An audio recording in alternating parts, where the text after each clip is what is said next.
What's up, YouTube? This is Too Raw for TV. All right, so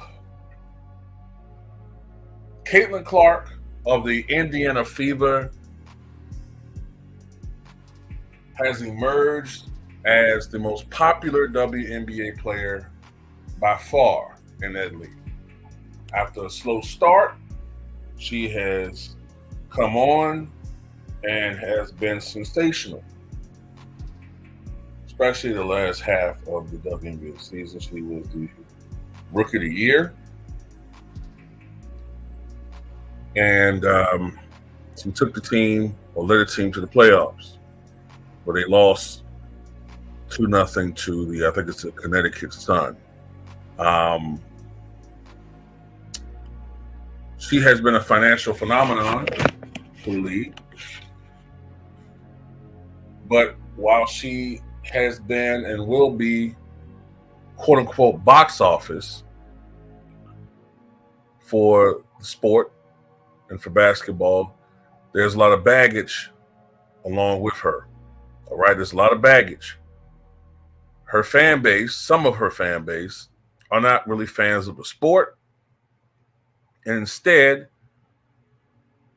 they look at Caitlyn Clark as a vessel to help spew their hatred, their venom, all right? They don't really care about the WNBA like that. They look at Caitlyn Clark as that's their girl, okay? That's the person who they think is at some disadvantage. See, for some reason, a lot of her fan base, for all of the bullshit that they give everybody else, how everybody else in this country are whiners and they have a victimhood mentality, it's amazing that they say that, yet somehow they look at this multimillionaire in Caitlyn Clark as one imbecile recently put on social media, she's a slave somehow. She's a slave. And the other WNBA players, or the thugs as they put it, are the overseers, or the slave masters trying to trying to oppress her. And I find it unbelievable that some of these people are saying this. And look, if you're a fan of hers, fine. If you're just a fan of hers from a basketball standpoint, I'm not talking to you. I'm not talking to you at all. I'm talking to these imbeciles, these weirdos. It gets to the point where, it's hard to root for her. You can say ignore it, but it's hard to ignore. It's not the comments. It's not just people in the comments. You have actual YouTubers and content creators who are playing into this crap, milking the AdSense, because everybody's afraid to point it out. And I'm going to get to the point with LeBron James. I'm going to get to the point. But I just got to get this off my chest. You see, they could call out the so-called Caitlyn Clark haters, right? Stephen A. Smith, Shannon Sharp, who probably are directed by ESPN to take that position since they're the biggest faces of the network. And they know that Caitlyn Clark and her fandom raking a lot of money and revenue. So they got to take that position. But these cowards, these corporate cowards, they're not going to call out Caitlyn Clark fans for the reasons I just gave, because she is a cash cow.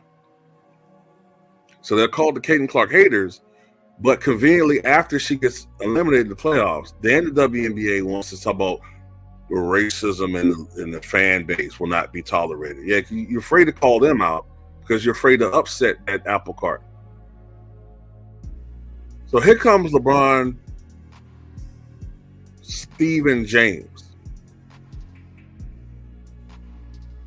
Attach himself to Caitlyn Clark. That's what he does. He's always attaching himself to everybody else's, winning parachute or something. You know what I'm saying? Anybody else got a some type of win streak or some type of success, he got to attach himself to that. The ultimate narcissist. Recently, through his support to Caitlyn Clark, saying in an interview, I have a great deal of respect for Caitlyn Clark because I know exactly what it means to be drafted, to be the face of a franchise, and also get the scrutiny from a lot of people that don't believe you're ready for the next jump, don't believe you're ready for the big leagues, and just don't think that you belong. And I remember that when I came to the league at 18 years old, how many people doubted me and hoped and prayed that I failed. Man, how many times you going to repeat that, bro? Ain't you 40? You spiteful, mean-spirited, stuck in 2003.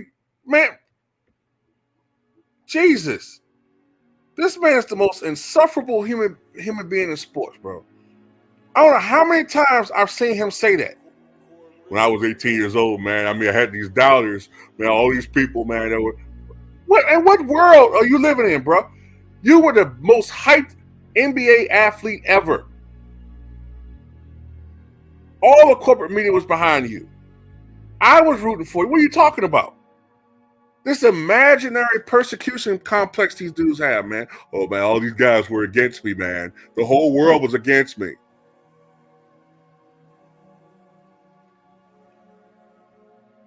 What are you talking about? Yeah, you probably had. If there was a social media back then, yeah, you had a few people behind, against them. Man, but 90, I would say, before he came in the league, 90% of people were behind him. You might have had 10% that was saying, okay, why is a kid getting this much hype? But they weren't really against him. They might have been a little skeptical.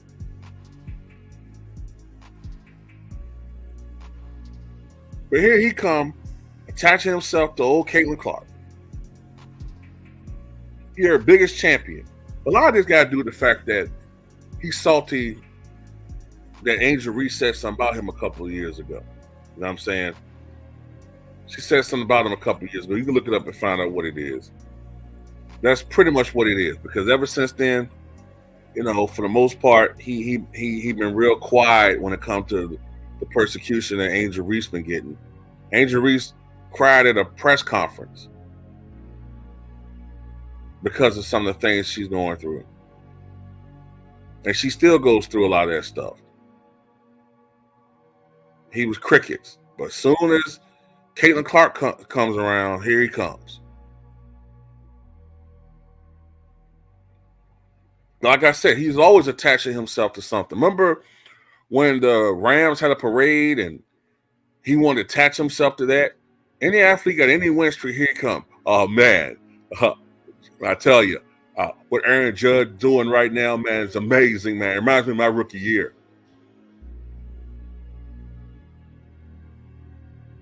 Oh, man. Sahel Tani, he's been great for the year. He's been great this year, man. He's been great for the Dodgers organization, great for the city of Los Angeles, man.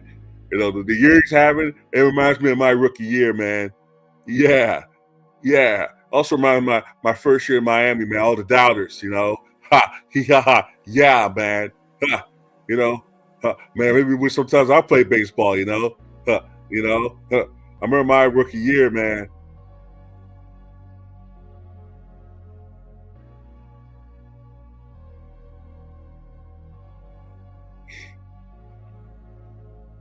I wish that he had used his bully pulpit, his platform, to take up for Russell Westbrook all them years when everybody was against him.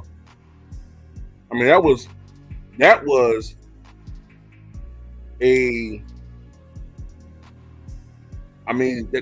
a huge combined effort to destroy Russell Westbrook. And I didn't see him or Anthony Davis get on that platform one goddamn time and criticize what was going on with him. You know what I'm saying? Everybody was going in on him. Shannon Sharp, goddamn Skip Bayless, everybody was going in on Russell Westbrook. And they was starting to make it not about basketball. They were criticizing Russ personally. What was he called? Energy vampire, questioning his intelligence, people making fun of his appearance, all this stuff. I didn't see them go on their platforms and champion him. What about Darvin Ham? You know, the guy that you openly campaigned to get fired for your boy, JJ Redick? But he supposed to be this black activist. Come on, man. Somehow this champion activist for the community because of the school that he put out there. Yeah, okay. Yeah, so LeBron James is this champion black activist, but brothers got problems with Umar Johnson. LeBron James, pictures of him bowing down and kissing the wrist and kissing the ring of the goddamn top small hats in this country. Come on, man. Always got energy for black people, but ain't got no smoke for Kale Sonnen. Ain't got no smoke for Inez Can of Freedom. Come on, man. Get this dude out of here, man. Clown. Got me fooled.